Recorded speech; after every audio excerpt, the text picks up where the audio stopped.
The original Nodus Avalon was the magnum opus for the young California-based watch brand back in 2019.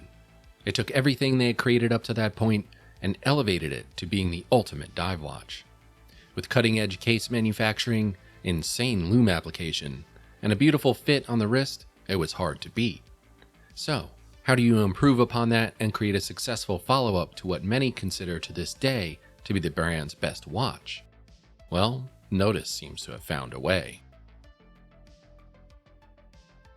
The Avalon II comes in at 43.5mm wide, 48mm lug to lug, and 12.75mm thick.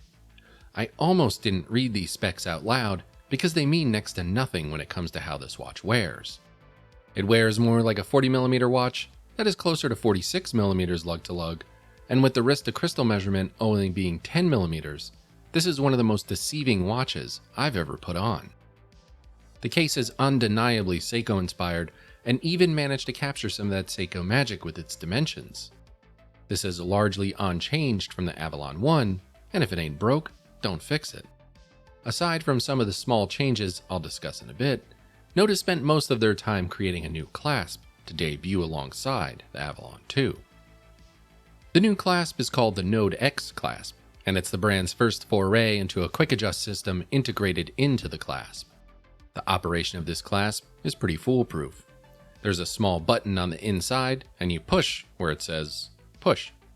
This allows the 12 o'clock side of the bracelet to slide back and forth. A total travel distance is about 11mm, which is 2 lengths worth of adjustment. It's quick, easy, and secure.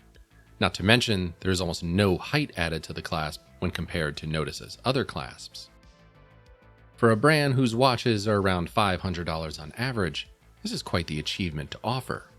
Out of the box, this clasp will also fit the Nodus Duality and Contrail 2. The brand also plans to offer adapters for other watches as well. The Avalon's 2 dial will look and feel similar to anyone who had their hands on the Avalon I.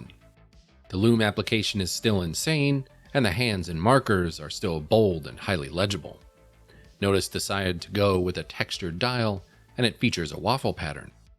While I vastly prefer the smooth dials from the Avalon I, the quality of the texture and how the branding text is applied on the top of it is perfect. The Avalon I also had one of the best bezels in the business. It was lumed, had a fantastic grip, and was torqued just right. Nodus changed the mechanism under the hood for the Avalon II, and I'm happy to say it's still great, if not better than the Avalon I. Give it a listen.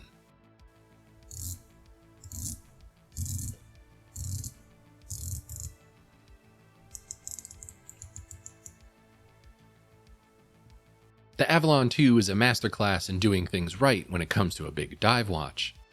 There are heavy undercuts on the sides of the case that drastically reduce the big watch feeling this watch could have without them. A heavy chamfer that runs the length of the case breaks up the lines and makes the watch feel closer to its 41.5mm bezel width. Add in the 20mm bracelet that always fits just right thanks to the new clasp, and you're in business, even with a small wrist. There's nearly nothing I can fault the Avalon II for. I won't go so far to say it's a perfect dive watch, there's no such thing.